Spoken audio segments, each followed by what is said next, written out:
Uma alegria, então, iniciarmos mais uma classe dessa nossa série de estudos A Vida de Cristo. Vamos iniciar lendo em Mateus, no capítulo 5, versículo 17. Não penseis que vim revogar a lei ou os profetas, não vim para revogar, vim para cumprir. Pelo que em verdade vos digo, até que o céu e a terra passem, nenhum i ou um tio jamais passará da lei, até que tudo se cumpra.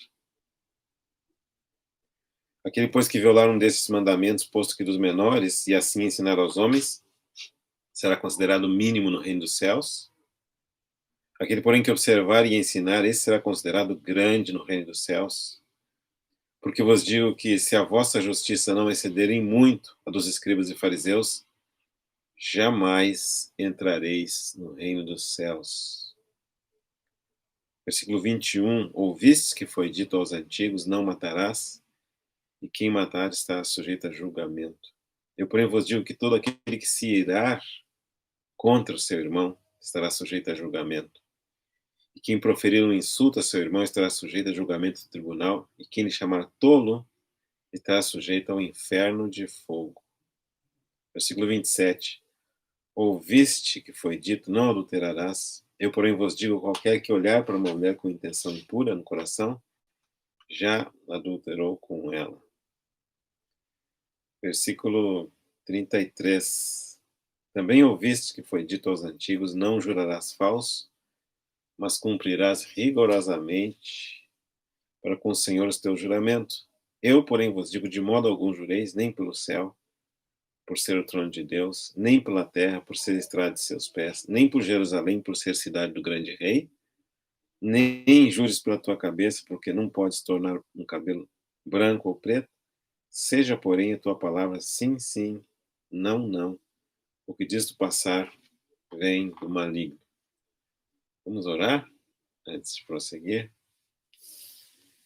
Graças te damos, Senhor, que nos concede sua palavra tão rica, tão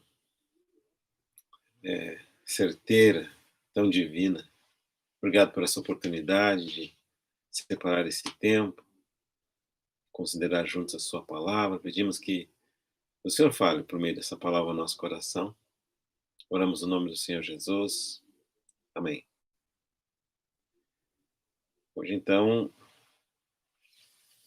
se a minha contagem não está equivocada, é a classe número 45, sobre desta série, A Vida de Cristo.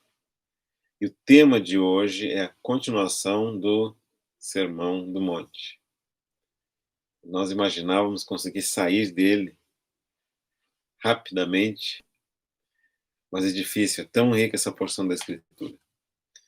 Eu quero mais uma vez encorajá-las a ir por si mesmo essa parte da Bíblia, Evangelho de Mateus, capítulos 5, 6 e 7.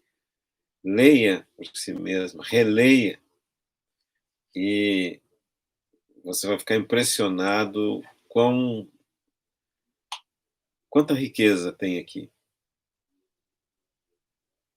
A primeira coisa que gostaria de chamar a atenção hoje é esse versículo 17, em que o Senhor fala: não penseis que vim revogar a lei ou os profetas, não vim para revogar, vim para cumprir.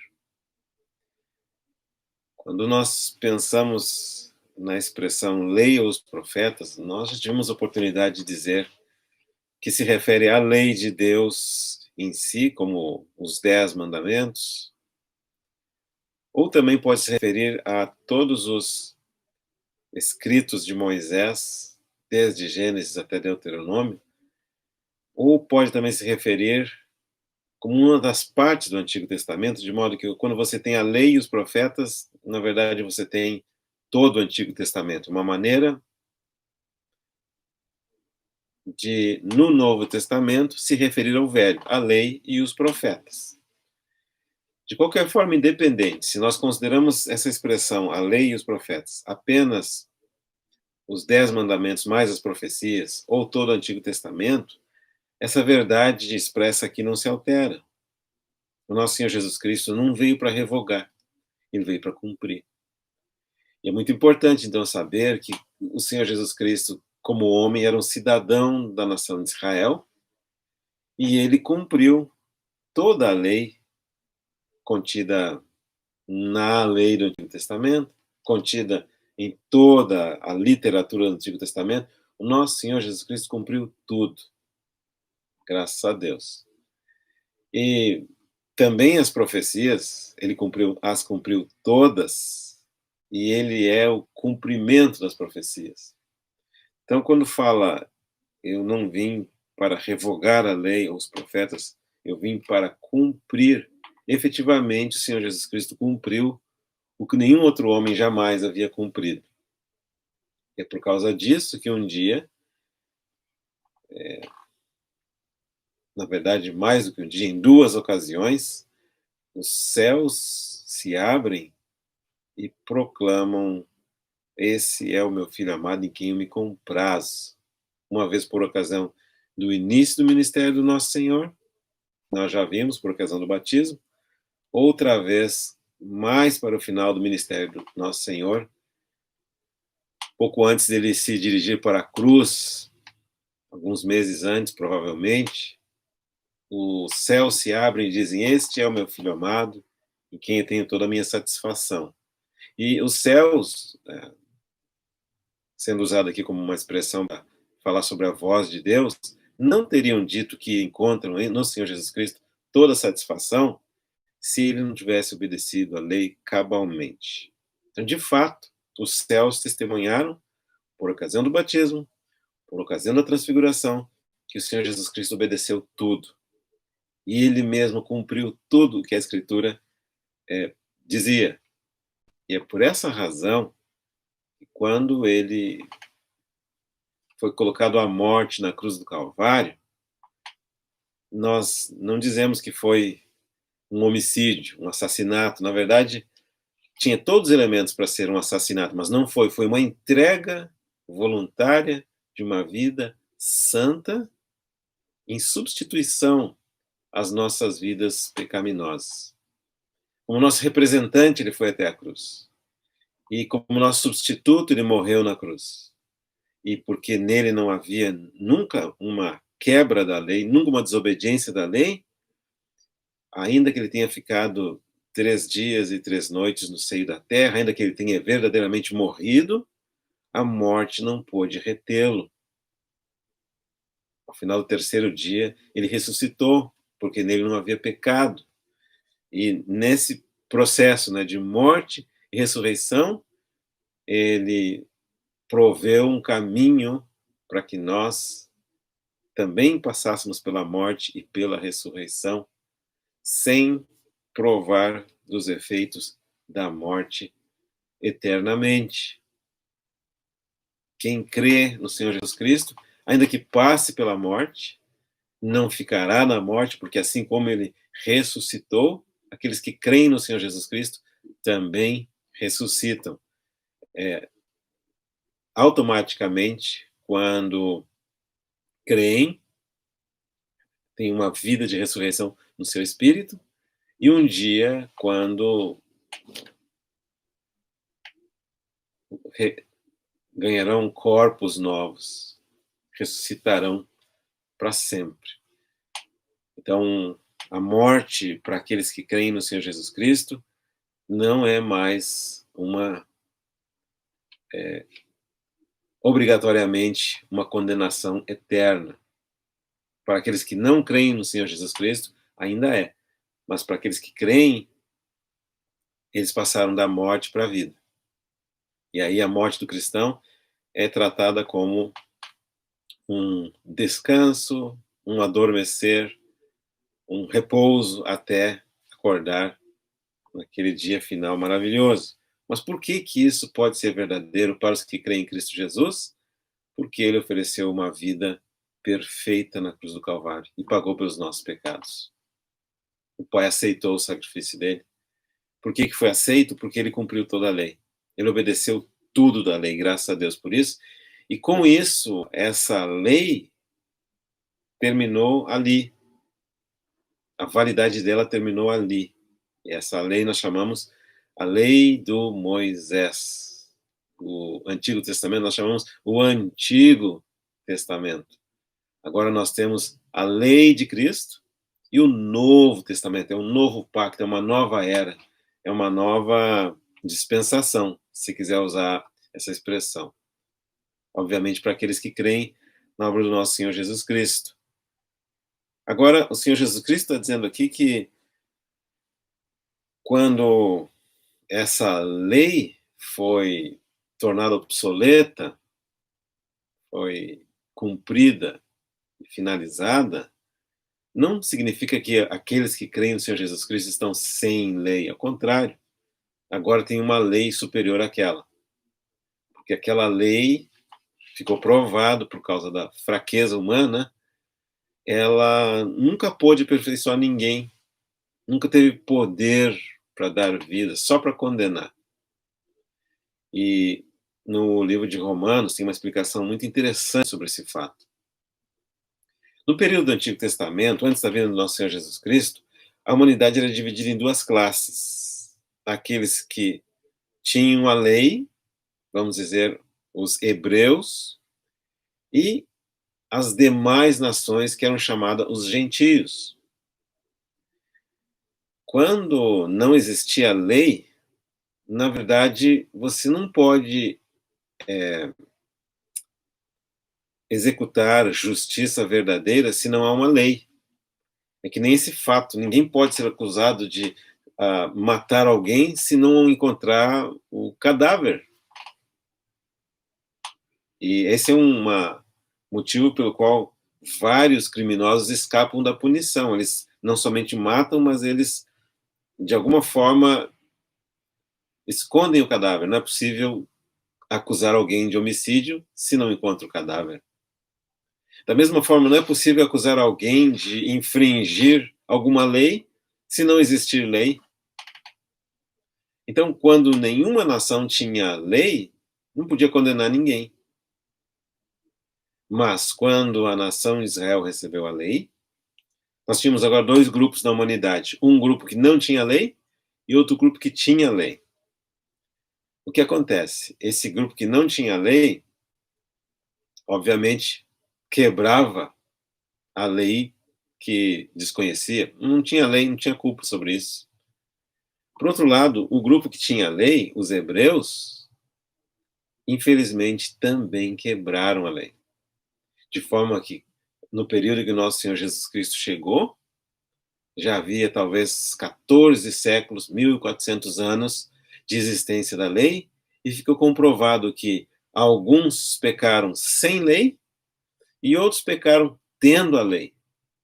Então, agora, justamente Deus pode condenar todos, tanto os que tinham a lei, quanto os que não tinham a lei. Estão na mesma categoria.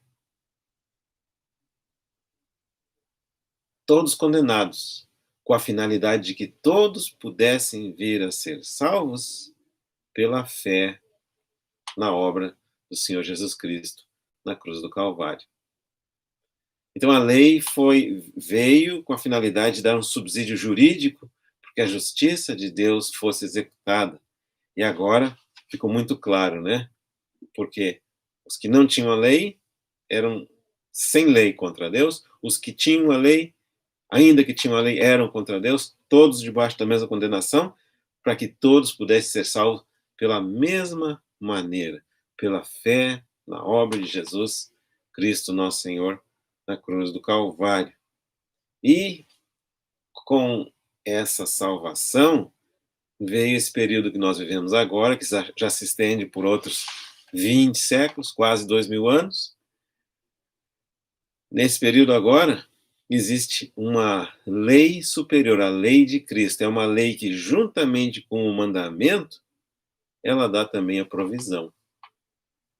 Essa é a grande maravilha do período que nós estamos vivendo.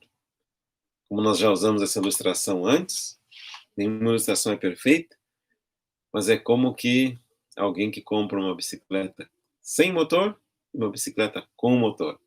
A bicicleta sem motor, quando você chega na ladeira, não consegue subir, tem que fazer muita força, né? E a bicicleta com motor, ela tem nela mesma uma energia que ajuda a subir. Essa é a lei de Cristo. É uma lei que vem junto com graça, com o poder para executar. Graças a Deus por isso. Agora, pelo fato de ter a graça para poder executar essa nova lei, que se chama Lei de Cristo, ou a Lei do Espírito da Vida, ou a Lei Perfeita, ou a Lei da Liberdade, necessariamente é uma lei mais rígida que a lei anterior. Por isso que no versículo 20, o Senhor Jesus Cristo vai dizer assim, ó: porque eu vos digo que se a vossa justiça não exceder em muito a dos escribas e fariseus, jamais entrareis no reino dos céus. E à medida que você vai lendo essa porção da Escritura, você vai constatar a seriedade disso que aqui está escrito. É muito impressionante. Quando nós virmos mais coisas sobre a justiça dos fariseus, vamos entender por que não era suficiente, né? Porque era uma justiça externa. Você pode ser muito justo externamente, mas o seu coração não reflete essa mesma justiça, porque era uma justiça feita para ser vista pelos homens, a motivação é incorreta, e outras coisas que nós veremos à medida da leitura, mas não importa. A lei de Cristo requer uma justiça muito maior que a justiça dos escribas e dos fariseus. Se você quiser fazer parte do reino dos céus. Muito importante. E é por isso que quando chegamos no versículo 21, fala de um dos mandamentos, acredito que é o quinto, em que proibia matar, tirar a vida de outro ser humano. Então lá, na época do Moisés, dizia quem matasse estaria sujeito ao julgamento. Se matou voluntariamente, sem motivo, se não foi acidentalmente, era possível de ser penalizado com, inclusive, a pena de morte. Muito sério isso aqui. Mas agora o Senhor Jesus Cristo vai dizer que quem se irar contra o seu irmão está sujeito a julgamento. Muito sério. Ele contrasta o que foi dito aos antigos, a lei dada por Deus a Moisés, com eu, porém, vos digo, uma nova autoridade. Aqui, a autoridade do Senhor Jesus Cristo. Uma nova lei, uma nova autoridade, um novo povo, novas penalidades, novas recompensas, uma nova era, a era do nosso Senhor. E aqui o rigor é muito maior, você não pode nem mesmo se irar contra o seu irmão sem uma causa justa. Às vezes há causas justas para a ira, mas se não houver uma causa justa, essa sua ira pode tornar-se em pecado. E fala sobre proferir um insulto a seu irmão, estará sujeito a julgamento. E no final do versículo 22 fala, e quem chamar o seu irmão de tolo está sujeito ao inferno de fogo. E essa expressão tolo aqui, ela significa rebelde, chamar o seu irmão de rebelde. É muito interessante que nós estamos vivendo numa época em que é muito fácil matar reputações. É pouco provável que alguém vivendo nos dias em que nós estamos vivendo, que tem alguma informação, leia algum tipo de jornal, é pouco provável que você desconheça esse termo chamado fake news.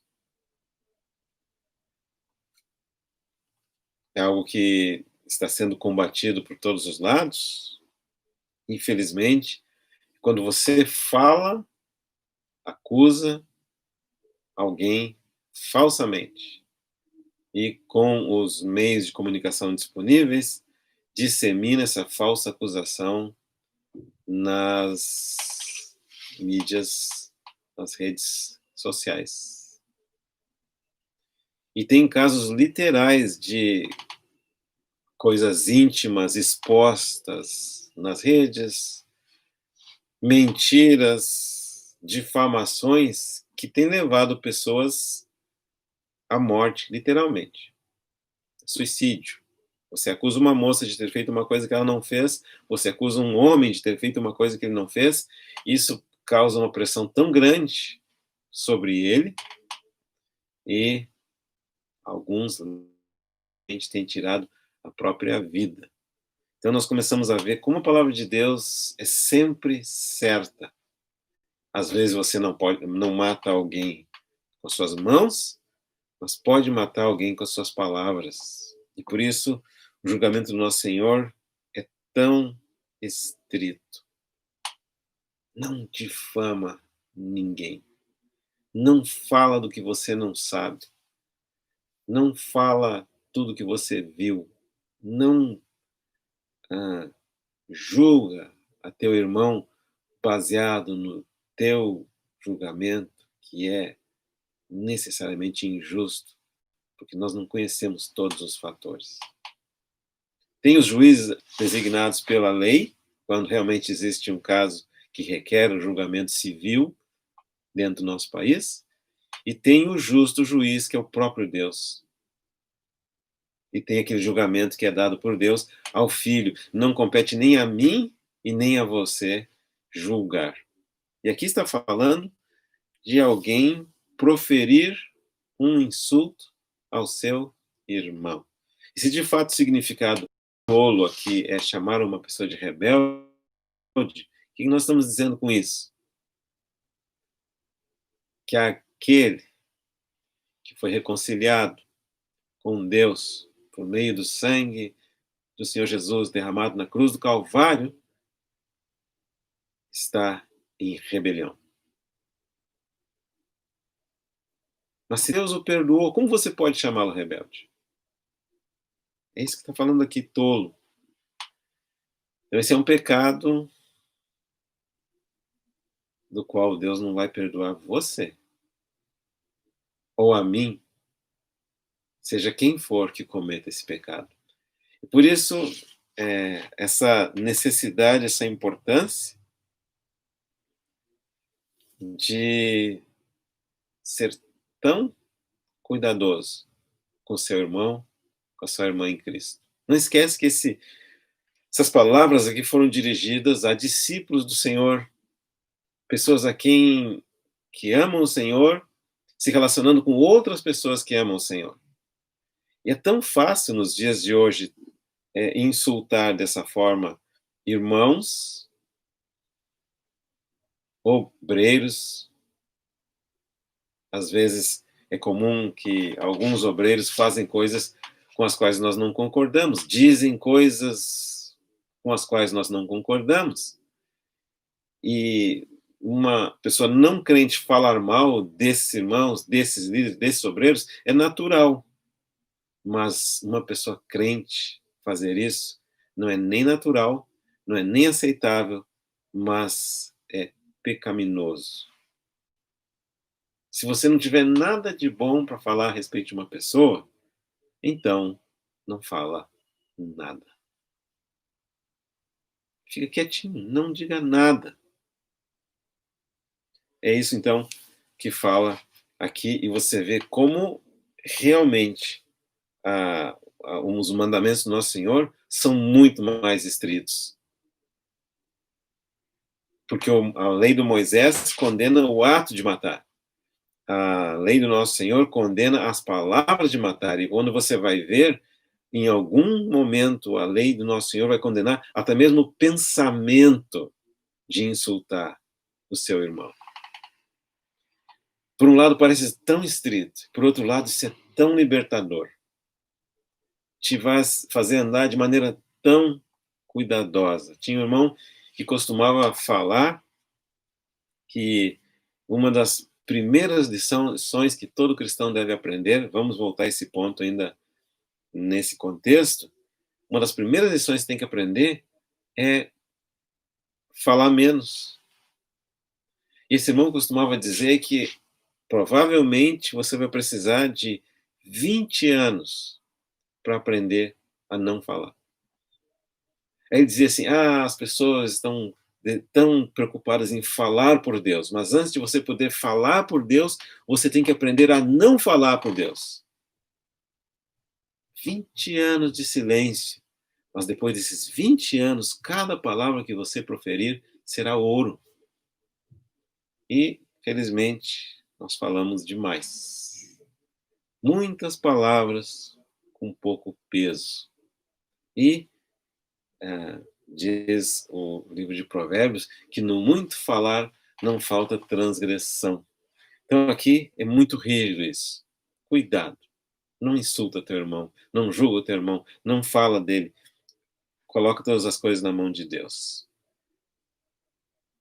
E a punição para esse pecado aqui é o inferno de fogo, ou Gehenna, como diz a expressão original. Muito forte isso aqui. Mas graças a Deus, existe uma saída se nós, porventura, tivermos cometido esse delito aqui. Qual que é a saída? Se, pois, ao trazeres ao altar a tua oferta, versículo 23, e aí te lembrares de que teu irmão tem alguma coisa contra ti, deixa perante o altar a tua oferta, vai primeiro reconciliar-te com teu irmão, e então, voltando, traz a tua oferta. Não diz para não trazer a oferta, não diz para desistir de ofertar, ao contrário, diz para corrigir aquela situação que eventualmente necessita correção, e depois continuar o teu serviço ao Senhor. Isso aqui é de passagem, nos dá uma outra instrução muito importante, que é essa instrução relacionada a, no que depender de nós, não deixar problemas não resolvidos.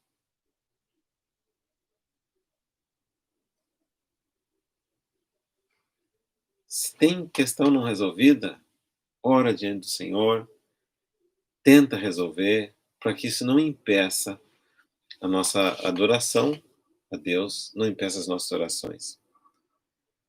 Seguinte tópico do nosso Senhor, versículo 27, ouviste que foi dito, não adulterarás. Agora o adultério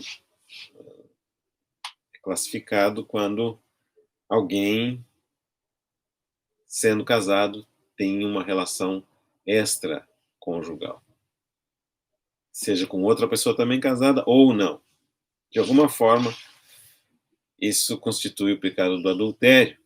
E lá no Antigo Testamento tinha essa proibição, não adulterarás. Seguindo a mesma linha do exemplo anterior, na lei de Cristo é muito mais rigoroso. Diz assim, qualquer que olhar para uma mulher com intenção impura no coração, já adulterou com ela. E é claro que isso é mandamento muito mais rígido, muito mais rigoroso, né? Ao mesmo tempo,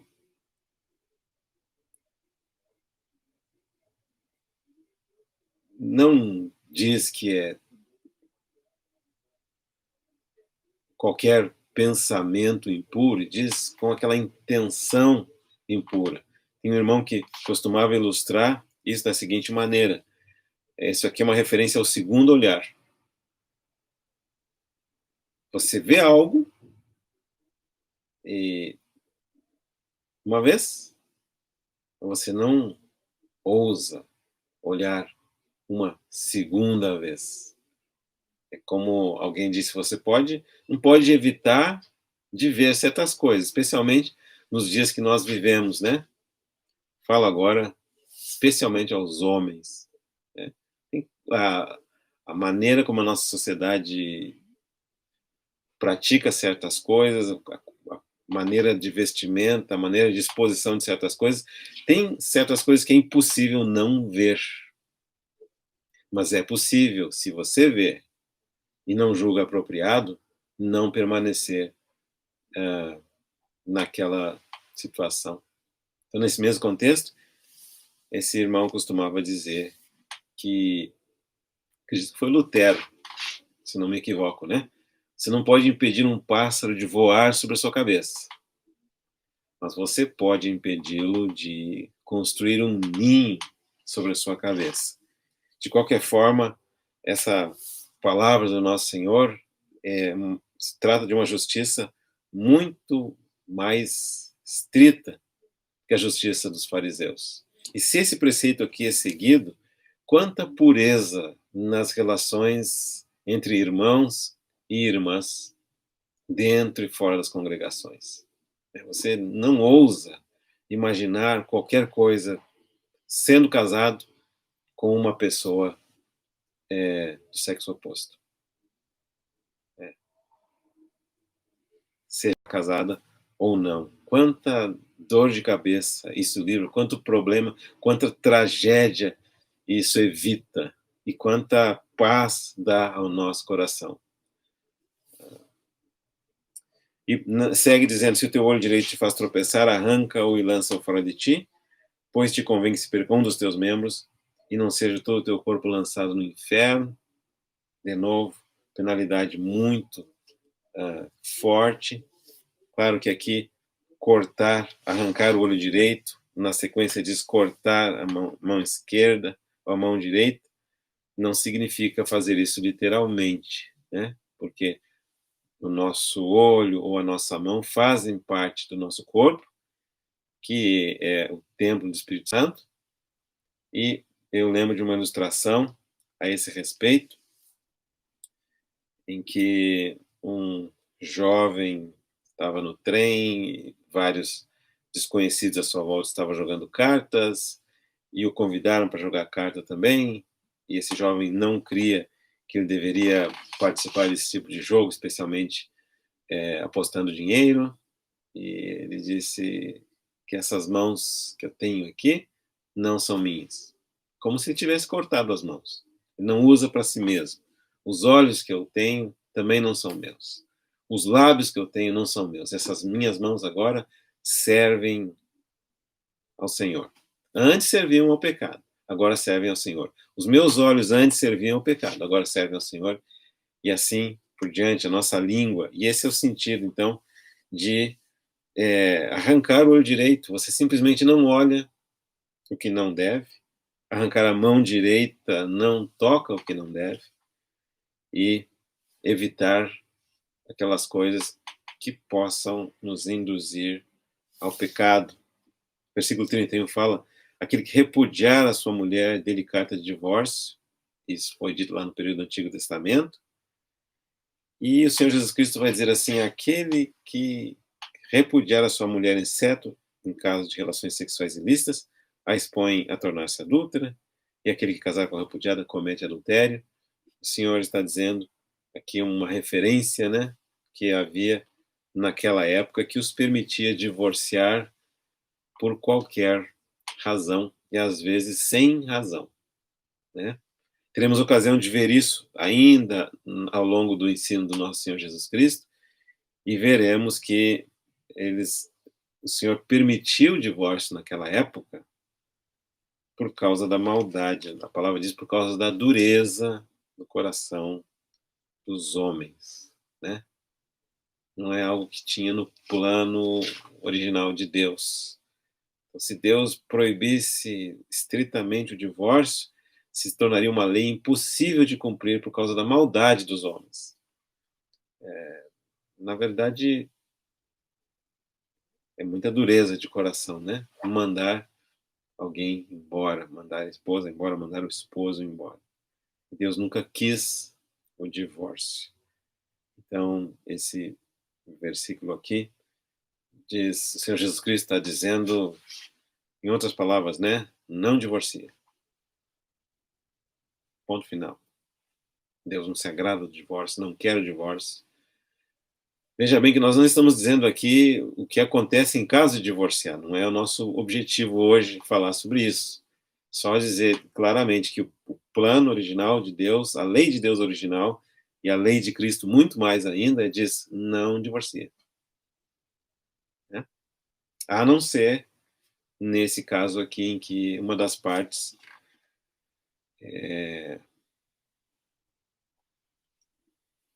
entrou em relações sexuais ilícitas. Nesse caso aqui, então, a lei do Senhor, de alguma forma, permite. Próximo ponto, também ouvistes que foi dito aos antigos: não jurarás falso, mas cumprirás rigorosamente para com o Senhor os teus juramentos. O Senhor vai dizer: eu, porém, vos digo, de modo algum jureis. Cadê a seriedade disso? Não jura. Não jura pelo céu, por ser o trono de Deus. Não jura pela terra, por ser estrado dos pés de Deus. Não jura por Jerusalém, por ser a cidade do grande rei. Não jura pela sua cabeça, porque você não pode, não tem poder de tornar um fio de cabelo branco ou preto. Mais do que isso, não só não jurar, mas diz assim: ó, seja a sua palavra sim, sim, não, não. Olha a simplicidade. Isso aqui, eu te asseguro, se você ler essa porção, do 33 ao 37, toma toda essa semana para ler, eu tenho certeza que você não vai esgotar a riqueza de ensinamento que tem aqui, a riqueza de sabedoria, de aprendermos a sermos homens e mulheres de sim ou não. Não de meios termos, não de pode ser, não de eu juro, eu prometo. Viver uma tal vida que a nossa palavra tem valor. Imagina essa regra aqui aplicada na nossa capital federal. Que mudança haveria em tantas coisas.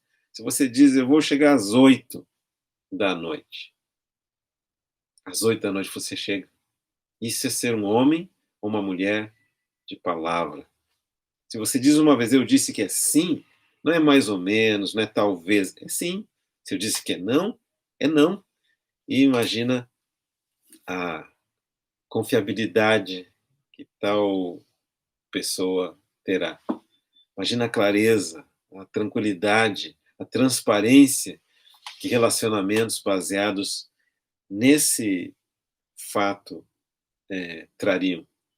Por isso nós voltamos àquele exemplo que nós mencionamos anteriormente, de se você quer um dia falar pelo Senhor, tem que aprender a ficar quieto pelo Senhor. Conta a história, agora já em tom quase que um pouco de humor, né? Que duas pessoas verdadeiramente discípulos do Senhor, treinados, eles não se conheciam anteriormente, e foram ter um jantar juntos. E como os dois eram muito tratados por Deus, muito experimentados na Bíblia, não falavam muito. Então foi um jantar de 1 hora em que houve poucas ou nenhuma palavra.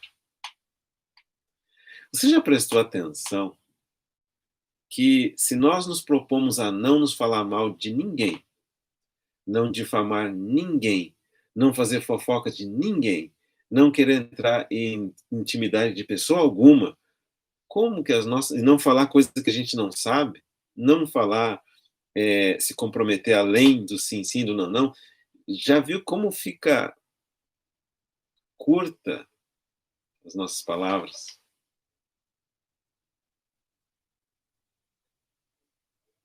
Difícil, né? Você não vai falar mal de ninguém. Você não vai criticar ninguém. Você não vai difamar ninguém. Você não vai se comprometer além do que deve. Você não vai prometer o que não pode cumprir. Simplesmente tem pouca coisa para falar. Por isso que algumas pessoas falam que as pessoas espiritualmente maduras são pessoas de poucas palavras. Mas o que adianta ser uma pessoa de muitas palavras que não tem valor nenhum? E claro que, como nós fizemos em todas as uh, tópicos que nós abordamos até agora, nosso propósito é tentar fazer uma fotografia mental do nosso Senhor Jesus Cristo. Nunca irado injustamente contra o seu próximo. Nunca julgando. Nunca olhando para uma mulher com intenção impura. Nunca usando nenhum dos membros do seu corpo para fazer qualquer coisa errada. Nunca jurando, mas tendo a sua palavra pautada por essa maravilhosa princípio. Sim, sim, não, não. Que caráter maravilhoso. Que mundo maravilhoso seria o nosso se as conversações, se as relações fossem pautadas por essas ordenanças aqui contidas no Sermão do Monte. Então, que Deus possa nos ajudar a estudar mais essa parte aqui, a apreciar mais essa parte aqui e, acima de tudo, a viver essa parte da Escritura chamada o Sermão do Monte. Quando fizermos isso, estaremos efetivamente vivendo aqui na Terra de acordo com os princípios do céu. E, obviamente, sendo treinados para o dia em que os princípios do céu regerão as relações do homem aqui na Terra. O período do reino dos céus, o período em que a vontade de Deus será feita aqui na Terra, assim como ela sempre foi feita lá no céu. Será efetivamente uma vida de muita paz, de muita tranquilidade, de muita pureza, de muita santidade, de muita alegria. Alegria que só existe no reino dos céus. Vamos concluir com uma palavra de oração? Obrigado, Senhor, que nos tem dado a oportunidade de estudar sua Escritura, tem dado a oportunidade de ver a nós mesmos como em um espelho, e nós pedimos, Senhor, não nos deixe esquecer o que nós vemos nesse espelho. Como em nós mesmos nós somos feios, mas como em Cristo Jesus nós podemos ser tão bonitos. Como em nós mesmos nós somos terrenos, mas em Cristo Jesus podemos ser celestiais. Que o Senhor nos ensine. Oramos no nome do Senhor Jesus. Amém.